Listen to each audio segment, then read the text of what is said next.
The Souls games are known for their unforgiving difficulty, but sometimes certain aspects tend to be easier than others. Whether that be the bosses or style of combat, each game has at least one element that makes it easier than the rest. That's why today I wanted to talk about the easiest part from each Souls game, from Demon Souls all the way to Elden Ring. There are timestamps if you need them, blah blah blah, let's go. Starting with Demon Souls, the easiest part of this game has to be the bosses. I've said it enough at this point, and I'm actually mind blown at how many people argue with me on this. The fact that most of the bosses in this game are gimmick bosses makes it way easier than games that require more stamina. Insert bedroom joke here.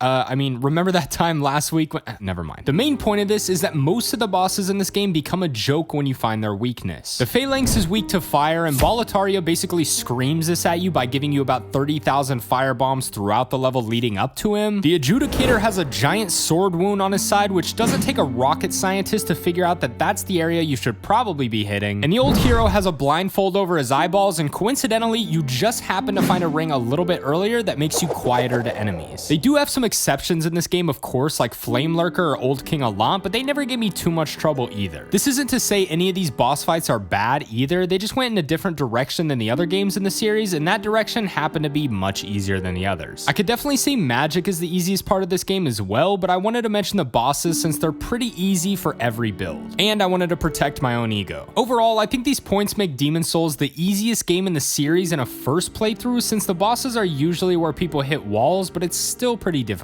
But don't give up, skeleton. And speaking of skeletons, today's sponsor could prevent you from turning into one. If you hate going to the store as much as I do, you should definitely try HelloFresh. I finally gave them a shot a few days ago because I try to eat healthy, but I have a pretty busy schedule, and I was really surprised at how good it turned out. Their fit and wholesome recipes make it easy to eat well without sacrificing flavor, so you can actually maintain your goals and feel good about your food choices, which I do not often do. They have a weekly selection of over 30 recipes and 70 convenience items, all delivered to your front door. The best part about it for me is that you can customize your plan to fit your schedule. The plans are flexible, and you can change your meal preferences, update your delivery day, and even change your address with just a few taps on the HelloFresh app. One of the biggest problems I have with cooking is trying to come up with good, healthy recipes, and also being able to get the right portions of each ingredient, because usually the store only sells certain ingredients in bulk. Because I usually only cook for one, yes, don't remind me. But HelloFresh makes it easier, and I really like looking through all the meals and picking which ones I want for the week. It's definitely a huge time save for me because I don't even have to think about what to cook every night since I already chose. Thanks again to HelloFresh for sponsoring today's video. Use my link or go to hellofresh.com and use code POGEMBERNOVE70 for 70% off plus free shipping on your first box. Once you click, my description will live update to count up the purchases. Moving on to Dark Souls, I think what makes this game easier in comparison to the other games is the combat mechanics. I could argue that this makes the game harder as well with the slower speed of rolls and healing, but I think things like parrying and backstabs make this game much easier when facing regular enemies. Parrying is super easy in this game, probably the easiest in the series, which simplifies a lot of the more difficult encounters such as the Black Knights or the Butchers, which by the way, I'm a grown-ass man and these still terrify me. Backstabs are another thing that trivialize most fights in this game. The enemies pretty much just let you circle them all day long, and you pretty much never have to worry about actually fighting. With groups of enemies, sometimes it can feel unfair, but usually if you have a weapon with a sweep attack, you can kind of just stun lock them all at once till they're dead with no trouble. I think the bosses in this game are pretty easy for the most part as well. Usually their attacks are pretty slow, and you can just take your time or hide behind a shield if you're a casual. That was a self-roast if you couldn't tell by the gameplay. This game always has really easy moments and really difficult ones, so it was hard for me to pinpoint why it's easy in some areas, but I think the combat's probably the reason. Most of the trouble I have in this game is due to the movement, so everything else feels pretty easy. I know that's kind of the point of this game, but can you imagine how easy it would be if it had the movement of Dark Souls 3? Sure, they'd have to change the speed of the enemies too, but that's my point. It still wouldn't be difficult, and those combat mechanics are the easiest part of Dark Souls 1. Next up, we have Dark Souls 2. This game can be pretty tough, but I think the easiest part is the boss run. Just kidding, just kidding. The easiest part is probably the leveling system. They make it super easy to get overpowered in this game with items such as the bonfire aesthetic, which lets you kill bosses and enemies over and over. I think most people know of the Giant Lord farming method in the memory. You can get almost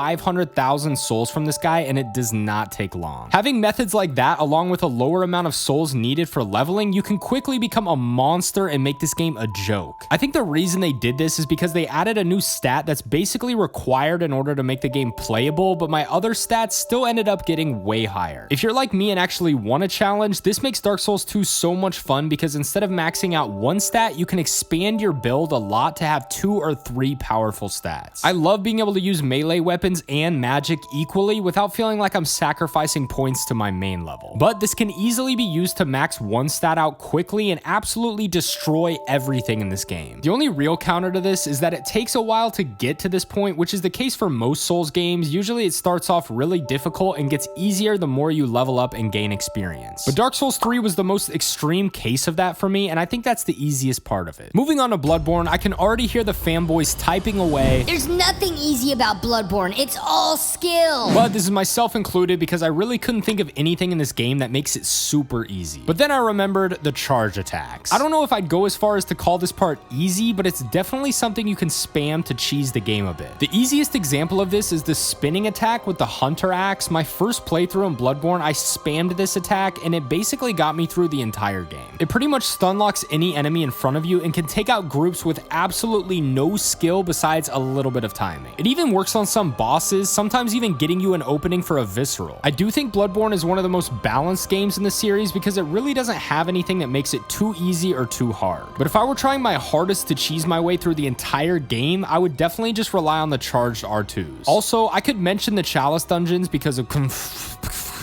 No, seriously though, they do make it easier to get extra upgrade mats and echoes, but they can get difficult pretty quickly, so I don't consider them to be making anything too trivial. Next up, we have Dark Souls 3. The easiest part is the whole game, says every comedian in the comment section who never got enough attention as a child. Wow, I'm really calling myself out today. The easiest part of Dark Souls 3 is probably the rolling or the poise. The rolls are crazy fast with an insane amount of iframes. It's like you're floating. I prefer the Souls games having rolls like this, but I can totally see why the Dark Souls hardos think it makes it too easy. The rolls are extremely good, and not to mention you can pretty much just keep slapping that B button all day long and be safe and sound. Not always though. The second thing is poise. Dear God, I almost feel bad sometimes. The enemies don't even have a chance. Obviously, this is much different for the bosses, but I think I've rode them hard enough by now in a good way, so let's not hype them up much more. Most of the enemies can be R1 spammed immediately if you get the first hit in, and anything with enough poise to avoid that tactic falls victim to the old hide behind a shield and stab him in the ass trick. Sure, it has a bit of a learning curve, but stick to that right side and you'll get it soon enough. I think this game kind of did the opposite of Dark Souls 1, where the slow rolling and combat made it difficult. Dark Souls 3 sped it up a ton, which made most parts much easier. Like I said, the bosses are where they balance this out, but we all know that by now. And if you get me started on how much I love the bosses like Gale in this game, I'll never shut up. But seriously, Gale and Freed are just like... Moving on to Sekiro, which everyone has now learned is my favorite game in the series since I ranked them all in my last video, but the easiest part is hard to say. I personally think it becomes one of the easiest in the series once you get past the learning curve, but in the beginning, what made this easier was how much is explained to you. They all keep the NPC interactions and item descriptions fairly straightforward, so it's not super difficult to figure out what to do. Things like the sneak mechanic make it easy for you to slowly death blow each enemy individually if you choose to play it that way. Another thing that makes this game easier in my opinion is the prosthetics. I didn't understand the combat at all when I first played this game, and I pretty much just cheesed my entire way through with the firecrackers and the umbrella. Not to say they really break the game in any way, but if you're stuck on learning the combat, I can tell you from experience that you can definitely get past a lot of the bosses by hiding under the umbrella.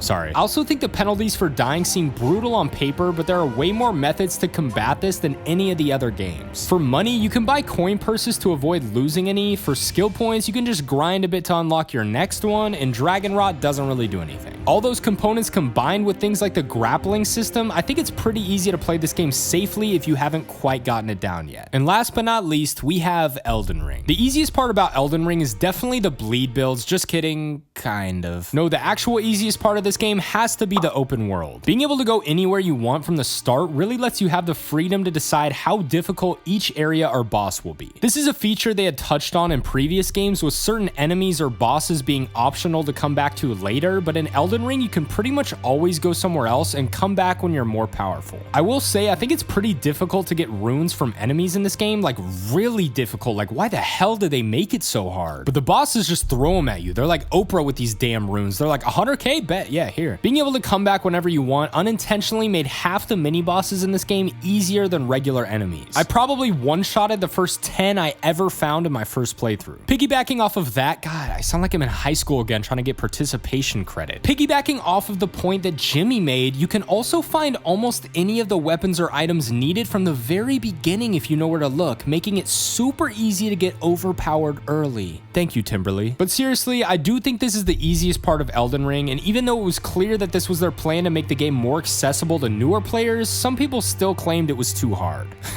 Casuals. Also, fine. I'll do an outro when you